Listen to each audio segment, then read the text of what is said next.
नमस्कार, India report में आप सभी का स्वागत है। मुस्लिम वोट की लूट है, लूट सके तो लूट। ये दोहा मुस्लिम वोटर्स के ऊपर बहुत ही सटीक तरीके से बैठती है।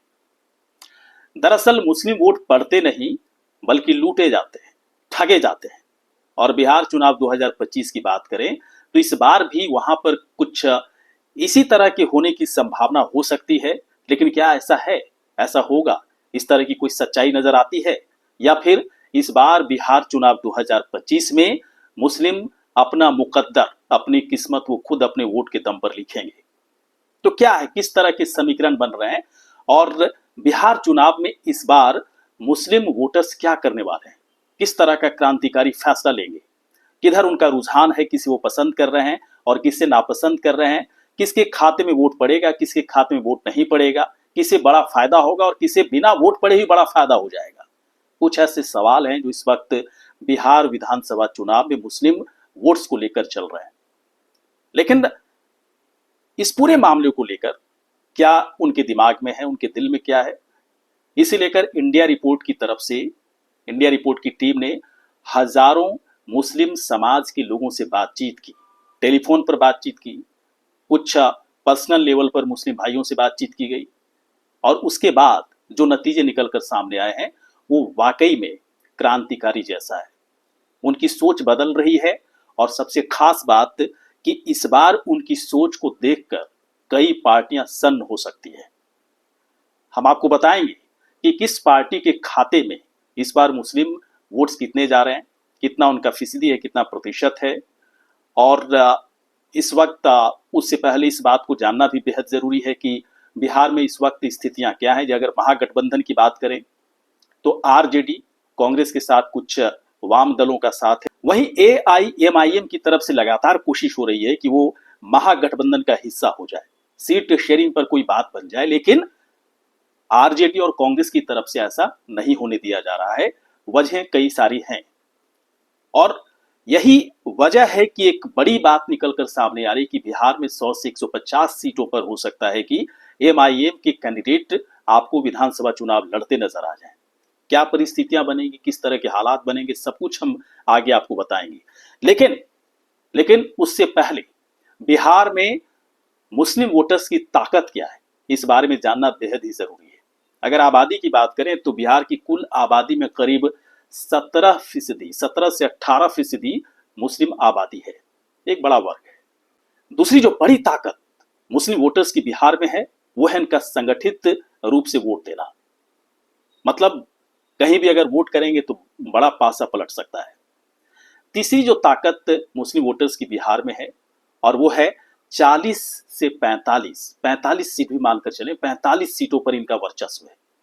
यानी कि अगर वोट का बंटवारा ना हो तो 45 सीटों पर इनको जीतने से कोई रोक नहीं सकता। निर्णायक भूमिका में है, यहां पर पूरी तरह से इनका वर्चस्व है। लेकिन ऐसी ताकतों के साथ साथ मुस्लिम वोटर्स के बीच कुछ कमियां भी हैं, कुछ कमजोरियां भी हैं। सबसे बड़ी कमजोरी क्या है? वोटों का बंटवारा हो जाता। बंटवारा क्यों होता? क्योंकि कई बार सब्ज बाग दिखाया जाता, सपने दिखाए जाते, विकास, रोजगार, शिक्षा को लेकर, आर्थिक हालात को बेहतर करने के लिए।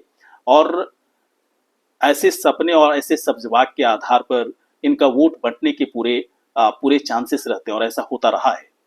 दूसरी जो इनकी कमजोरी है, बिहार के मुस्लिम वोटर्स की जो सबसे बड़ी कमजोरी है कि धर्म, या पूरे देश के हिसाब से भी अगर बात करें तो धर्म पर ज्यादा जोर देते हैं। और इसी आधार पर ज्यादा जोर देने की वजह से इन्हें ठगा भी गया।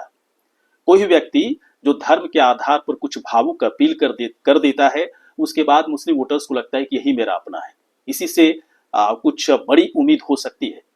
और उसके बाद वो उसके हो जाते, वोट देते, लेकिन फिर कुछ समय के बाद ठगा महसूस करते। क्योंकि जिस प्रतिनिधि को, जिस नेता को वो चुन कर भेजते हैं, उन्हें सही सही नेतृत्व, चाहे केंद्र की बात करें चाहे फिर राज्य सरकार की बात करें, वहां पर उन्हें दिखता नहीं है, तो ठगा सा महसूस करते हैं। तीसरी जो सबसे बड़ी कमजोरी है कि सर्वमान्य नेता नहीं होने की वजह से इनके वोटों का बंटवारा होता, इनके वोटों का इस्तेमाल कर लिया जाता, वोटों को ठग लिया जाता। लेकिन इस कमी को हम तभी तक मानेंगे जब तक कि 2025 के नतीजे ना आ जाएं।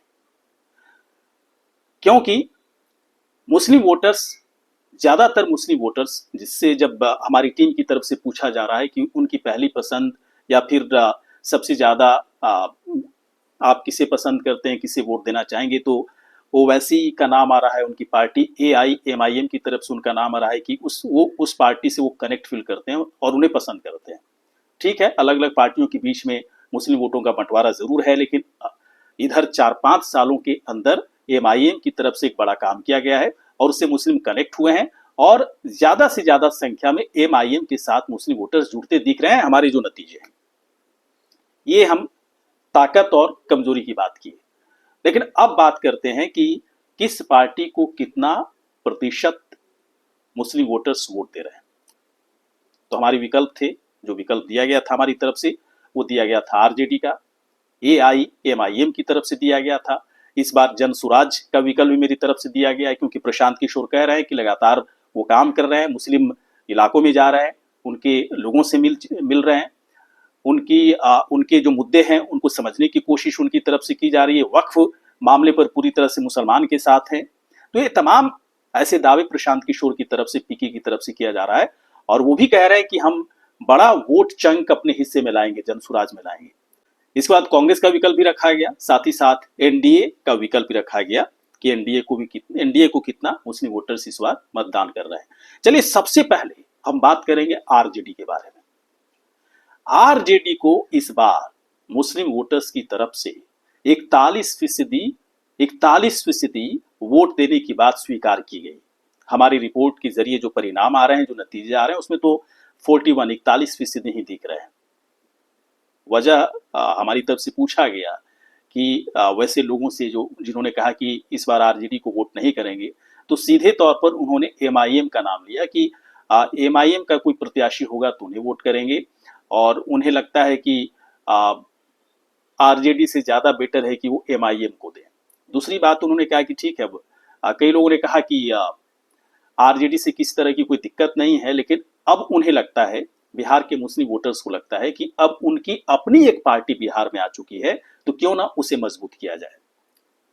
मतलब आरजेडी को वोट क्यों नहीं करेंगे, इसके पीछे एक बड़ी वजह ये बता रहे हैं। तो समझा जा सकता है कि आरजेडी के लिए मुस्लिम वोटर्स की तरफ से एक बड़ा झटका दिया जा रहा है। 41%, अगर पिछले चुनाव की बात करें तो अकेले आरजेडी ने अपने दम पर, है ना, 65 से 66% मुस्लिम वोटर्स अपने दम पर उसका समर्थन पाया था आरजेडी ने। लेकिन इस बार अगर देखा जाए, कैलकुलेशन जिस तरह से निकल रहे हैं, 18 से 20% कम वोटिंग मुस्लिम वोटर्स की तरफ से आरजेडी को किया जा रहा है। बड़ा नुकसान हो सकता है। इसीलिए कई जब मुस्लिम समुदाय के लोगों से जब हमारी बातचीत हो रही, तो उन्होंने कहा कि लगातार एमआईएम ओवैसी की तरफ से कहा जा रहा है कि सीट शेयरिंग पर बात बना लो, अगर नहीं बनेगी तो 100 से 150 सीटों पर उनकी तरफ से उम्मीदवार खड़ा कर दिया जाएगा, और फिर मुस्लिम के पास कोई ऑप्शन नहीं है, मुस्लिम ओवैसी को मना नहीं कर सकते हैं। इसीलिए बार बार मुस्लिमों की तरफ से भी कहा जा रहा है कि महागठबंधन में एआईएमआईएम को शामिल किया जाना चाहिए। हम आगे थोड़े से और कैलकुलेशन बताएंगे किस तरह से असर होगा। दूसरा जो ऑप्शन हमारी तरफ से दिया गया था, वो दिया गया था एआईएमआईएम का। तो मुस्लिम वोटर्स की तरफ से कहा गया कि 29% मुस्लिम वोटर्स ने कहा कि हम एआईएमआईएम यानी कि ओवैसी की पार्टी को वोट करेंगे। क्यों करेंगे?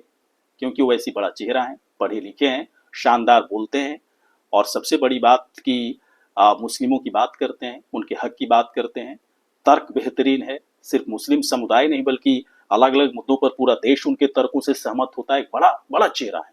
ओवैसी के चेहरे पर पूरा मुस्लिम समाज एक होने के लिए तैयार है, इसलिए वो ओवैसी से और उनकी पार्टी से कनेक्ट होता है। जीत का स्वाद मिल चुका है सीमांचल में। पिछले अगर विधानसभा चुनाव 2020 की बात करें, और पिछले 5 साल में जो हमारे पास जो चीजें आ रही है सामने, पिछले 5 साल में 2020 विधानसभा चुनाव के बाद एआईएमआईएम ने और भी मजबूती से मुस्लिम वोटर्स के बीच में अपनी पकड़ को और भी रॉकेट की रफ्तार से मजबूती बनाने में कामयाब हुई है। अब सोचिए, इसीलिए एमआईएम की तरफ से कहा जा रहा है कि मुझे अधिक से अधिक सीटें दी जाएं मुस्लिम बहुल इलाकों में, ताकि मैं जीत करके दिखा सकूं। लेकिन कांग्रेस और आरजेडी को ऐसा डर लगता है कि अगर उसके साथ महागठबंधन में शामिल हो लिया जाए, महागठबंधन में अगर एमआईएम को शामिल कर दिया जाएगा तो मुस्लिम वोट हमेशा के लिए आरजेडी कांग्रेस से बाहर निकल जाएगी। वैसे कांग्रेस और आरजेडी अपने दूसरे तर्कों के आधार पर एमआईएम को महागठबंधन में शामिल होने के लिए तैयार नहीं है। वो धर्म ध्रुवीकरण और तमाम तरह की बातें उनकी तरफ से की जाती है, लेकिन मुस्लिम वोटर्स का कहना है कि बहुत बड़ी गलती आरजेडी और कांग्रेस की तरफ से हो रही है और इसीलिए 29% मुस्लिम वोटर्स ने कहा कि इस बार एमआईएम के प्रत्याशियों को उनकी तरफ से वोट किया जाएगा और खुल करके किया जाएगा। इसके बाद का जो विकल्प था बहुत ही चौंकाने वाला यहां भी नतीजा आया है। प्रशांत किशोर की पार्टी जन सुराज का विकल्प उनके सामने रखा गया। अब देखिए होता क्या है कि जब भगदड़ मचती है, वोट का बंटवारा होने के लिए जब पूरे जब हालात बन जाते हैं तो वोटर्स के बीच में भगदड़ मचती है और इस भगदड़ का फायदा प्रशांत किशोर को भी मिलता दिख रहा है। प्रशांत किशोर कह भी रहे हैं कि हम मुस्लिम इलाकों में जाते हैं, मुस्लिम समुदाय के लोगों से मिल रहे हैं, उनकी बातचीत समझ रहे हैं, उनके मुद्दे समझ रहे हैं, रोजगार, शिक्षा, तमाम ऐसे मुद्दे जो मुस्लिम समाज की तरफ से उठाए जा रहे हैं उसे वो बहुत ही बारीकी से समझने की कोशिश कर रहे हैं, मुस्लिम समाज को प्रभावित कर रहे हैं अपनी बातों से, अपने ज्ञान से, अपनी विचारधारा से। वक्फ बिल पर पूरी तरह से वो साथ है मुस्लिमों के। तो ऐसा लगता है कि अगर ये बिखराव होगा, वोटों का बिखराव अगर बिहार में मुस्लिम वोटर्स का होगा तो प्रशांत किशोर को भी कुछ पढ़े लिखे, कुछ नहीं बल्कि 15% वो आंकड़े आ रहे हैं, 15% मुसलमान प्रशांत किशोर को भी वोट कर सकते हैं और ये बड़ा फायदा प्रशांत किशोर के लिए है। लेकिन हम आगे आपको बताएंगे कि सारी चीजें उलट सकती हैं, ये सारी चीजें उलट सकती हैं अगर एक शर्त जो हमारे जो नतीजे के हिसाब से अगर एक शर्त पर चीजें सामने दिखने लगे तो क्या चीजें हम आगे आपको बताएंगे। अगला जो विकल्प था कांग्रेस के लिए। अब मुस्लिम वोटर्स का मानना है कि कांग्रेस के साथ मुस्लिम वोटर्स का जुड़ाव काफी पुराना रहा है, शुरू से ही रहा है, लेकिन बिहार में कांग्रेस की क्या स्थिति है, कमजोर है। तो पहले हम आपको बता दें कि मुस्लिम वोटर्स कांग्रेस पार्टी के लिए कितना प्रतिशत मतदान इस बार दे रहे हैं। तो मात्र 7% मुस्लिम वोटर्स ने कहा कि उन्हें वोट करेंगे। वजह उन्होंने बताया कि राहुल गांधी एक तो बिहार आते नहीं है, गायब रहते। दूसरी बात है कि हमारे जो उम्मीदवार होते हैं जिन्हें हम जिताकर भेजते हैं अपनी तरफ से, वो आरजेडी के पूरी तरह से त्यागकर्म पर निर्भर हैं। आरजेडी के एक तरह से पिछलग्गू की तरह उनका पूरा हाल हो जाता, वो काम करना भी चाहते तो नहीं कर सकते। तो ये तमाम ऐसी शिकायतें मुस्लिम वोटर्स की तरफ से की गई और साथ ही साथ उन्होंने कहा कि कांग्रेस का संगठन बिहार में कमजोर हो चुका है। तो बहुत अधिक संख्या में मुस्लिम वोटर्स वोट देने की बात पर असहमत होते नजर आए और उन्होंने अपनी वजह भी बता दी। और जो अगला विकल्प हमारी तरफ से दिया गया मुस्लिम वोटर्स के बीच में, वो एनडीए का विकल्प दिया गया। तो एनडीए के लिए मात्र 3% मुस्लिम वोटर्स ने कहा कि वो उन्हें वोट करेंगे। वैसे पहले से सभी को पता है, खासतौर पर बीजेपी को तो पहले से पता है कि उसे मुस्लिम वोटर्स की तरफ से कोई वोट नहीं आने वाला।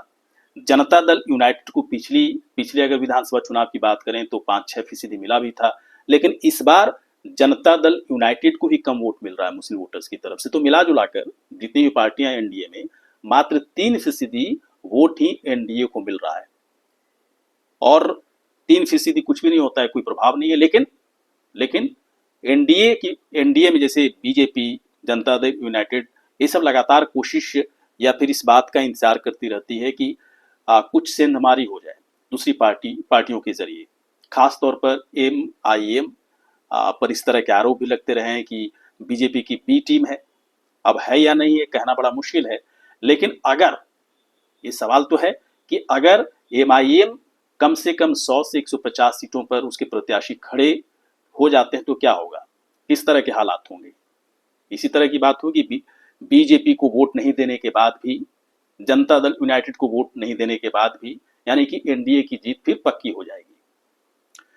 जो अगला विकल्प दिया गया था वो 5% बच रहा है, तो अगला विकल्प अन्य लोगों अदर्स के लिए रखा गया था। अदर्स में वैसे मुस्लिम वोटर्स हमारी टीम को मिले जिन्होंने कहा कि अगर परिवार से कोई खड़ा होगा, उनके समाज से कोई खड़ा होगा, या फिर किसी की बातें अच्छी लगेंगी, होता है ना कई बार कई ऐसे लोग खड़े हो जाते हैं आपके परिवार से, या फिर कई जो कद्दावर व्यक्तित्व के धनी होते हैं आपके इलाके में, वही कभी कभी चुनाव लड़ते हैं, तो ऐसे लोगों से प्रभावित होकर लोग वोट दे दिया करते हैं। तो अदर जो अन्य के खाते में 5% मुस्लिम वोटर्स ने कहा कि वो वोट करेंगे।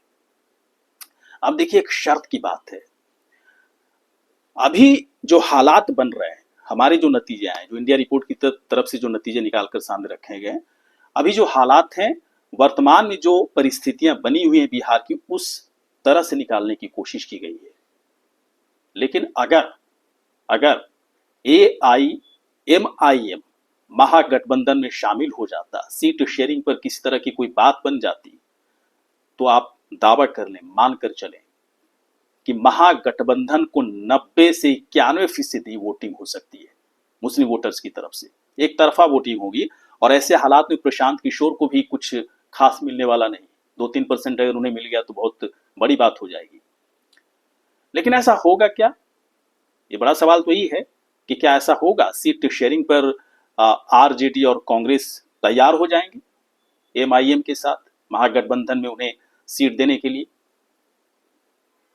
तो हमें लगता है कि फिलहाल जो हालात हैं, जिस तरह की जिरा हो रही है, जिस तरह की जिद है, जिस तरह का डर है, चाहे वो RJD के अंदर हो या कांग्रेस के अंदर हो, ऐसा लगता नहीं है कि MIM को वो महागठबंधन में शामिल करा पाएंगे। और अगर ऐसा नहीं होता है तो हम जो नतीजे आपको बता रहे हैं, ऐसा ही होने वाला है, ऐसा ही होने वाला है। और ये पूरी तरह से आधारित है मुस्लिम समाज के वोटर्स से बातचीत करने के आधार पर।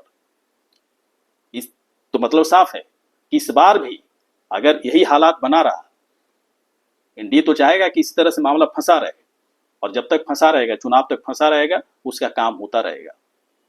और अगर इसी तरह से मामला फंसा रहा तो मानकर चलें कि बिहार में 17% आबादी जो मुस्लिमों की है, इनका वोट बंटने वाला है, और बहुत हिस्सों में बंटने वाला है। लेकिन कई मुस्लिम वोटर्स के बीच में जब ये सवाल पूछा गया कि ऐसा क्यों कर रहे हैं, आपके सामने ही वोटों का बंटवारा हो रहा है, तो फिर ऐसा करने आप क्यों देंगे? उन्होंने कहा कि दरअसल MIM को हम लोग चाहते हैं, MIM से हम लोग का जुड़ाव है, और हम लोग की कोशिश, या हम लोग चाहते हैं कि MIM का महागठबंधन में किस तरह से वो शामिल हो जाए, सीट शेयरिंग पर बात बन जाए, तभी मुसलमानों के हक की बात होगी। क्योंकि अभी तक जब विधानसभा के चुनाव हुए हैं, तो पहले कांग्रेस तो फिर RJD, है ना, महागठबंधन को लगातार उनकी तरफ से वोट दिया जाता रहा है, नीतीश कुमार को भी वोट दिया गया, लेकिन कभी किसी ने उनके हक की लड़ाई नहीं लड़ी। और MIM में उनका भरोसा है, उनके नेता में भरोसा है, इसलिए उन्हें ऐसा लगता है कि महागठबंधन में MIM को शामिल किया जाना चाहिए, ताकि मुसलमानों का वोट ना बटे। इसी बात पर सहमत होते नजर आए, और सीधे तौर पर कहा कि अगर MIM महागठबंधन में नहीं है तो हम ओवैसी को मना नहीं कर सकते, ओवैसी की पार्टी, उनके प्रत्याशी को मना नहीं कर सकते, उन्हें तो वोट करेंगे ही करेंगे, चाहे वोटों का बंटवारा ही क्यों ना हो। तो बिहार में इस तरह के हालात दिख रहे हैं। इंडिया रिपोर्ट की टीम की तरफ से जो सर्वे किया गया है, जो नतीजे निकलकर सामने आ रहे हैं, कितना सच होगा, कितना सही होगा? दरअसल कई चीजें ऐसी होती हैं जो चुनाव से ठीक पहले बदल जाती हैं, चुनावी समीकरण बदल जाते हैं, उसी आधार पर वोटिंग होती है। लेकिन फिलहाल जो वर्तमान परिस्थितियां बिहार में बनी हुई है, राजनीतिक परिस्थितियां, उसके आधार पर तो नतीजे इसी तरह के निकल के सामने आ रहे हैं। हमारा वीडियो आपको कैसा लगा? अच्छा लगा हो तो आप सब्सक्राइब कर लें, शेयर कर लें, लाइक कर लें, कमेंट कर लें। नमस्कार।